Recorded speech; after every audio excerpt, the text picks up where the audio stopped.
Hello class 11, this is your chemistry class and we are discussing about the postulates of PSEPR theory. So let's continue the class. So last postulates of PSEPR theory is rule number 5.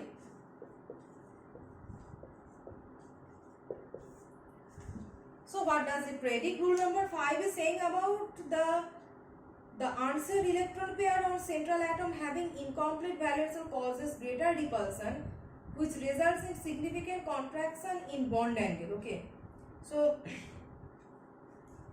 it is saying about that. If I again write about AX and here exists lone pair of electrons. The unshared electron pair on central atom having incomplete valence causes greater repulsion. So suppose this one is AX2 and this one is BX2. Okay. So if I say for this central atom A, the valence shell, here also exists lone pair of electrons.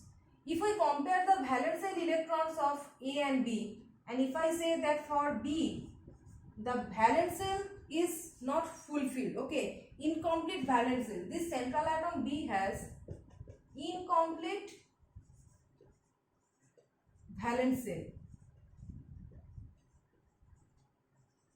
Okay, then the occupation of space of this non-bonding electron pairs will be more in this case. Okay, so though both AX2 and BY2 both have similar geometry, but the difference is in the nature of the central atom. So depending on the nature of the central atom, when the central atom has incomplete valence shell, then this lone pair of electron that is present over the central atom will occupy more space. Okay, so if I have drawn the structure of this X2 lone pair of electron like this, so if B has incomplete valence shell, so this lone pair of electron can occupy more space over the central atom. So the unshared pair of electron on central atom having incomplete valence shell will causes greater repulsion, which results in significant contraction in bond angle. So as soon as it occupies more space, obviously this lone pair bond pair repulsion increases.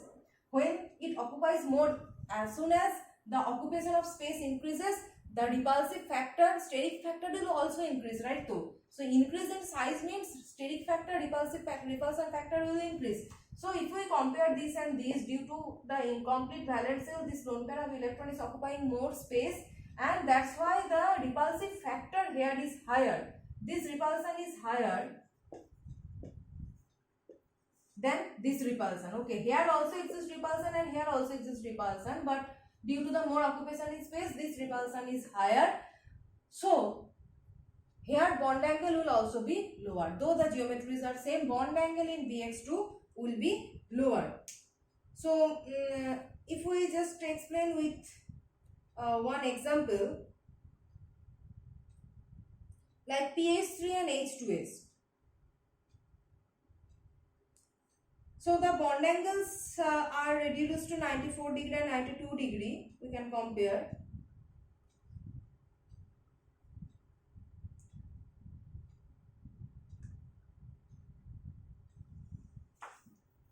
So for example,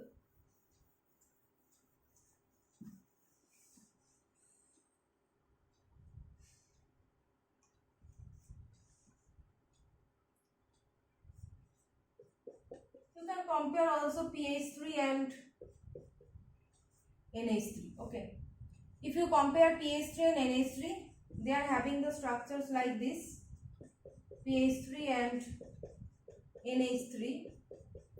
So both are having one lone pair of electrons, but their occupation of space will be different. So in NH3, if lone pair occupies this much space, then in phosphorus it will occupy more space.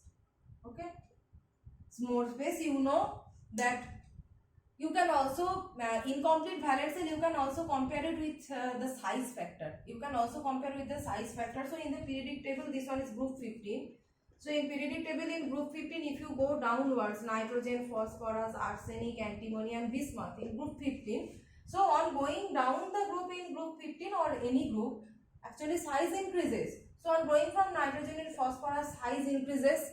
So as soon as size increases, the occupation of space of this lone pair of electron also increases, and when this space occupation increases, this repulsive factor increases and the bond angle squeezes, okay, it decreases. So here in pH3 the bond angle is 94 degree, okay, this one is very low, 94 degree, and in ammonia you know this one is 107 degree. Both are tetrahedral, okay, geometry are same, both are tetrahedral.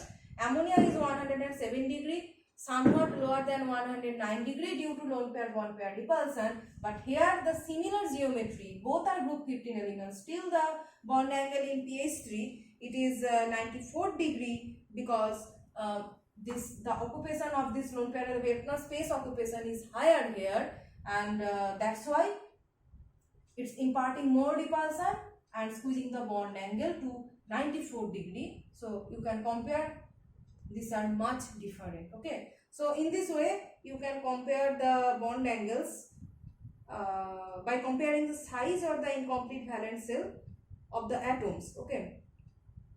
So all the rules of BSA theory actually completed. Next class we will study about, we will learn how to find the structures, that is, as we are saying this one is tetrahedral, okay. So how can we find that pH3 and NH3 both are tetrahedral, both are having sp3 hybridization. So next class we will study about hybridization and how to find the shapes and structures of different molecules.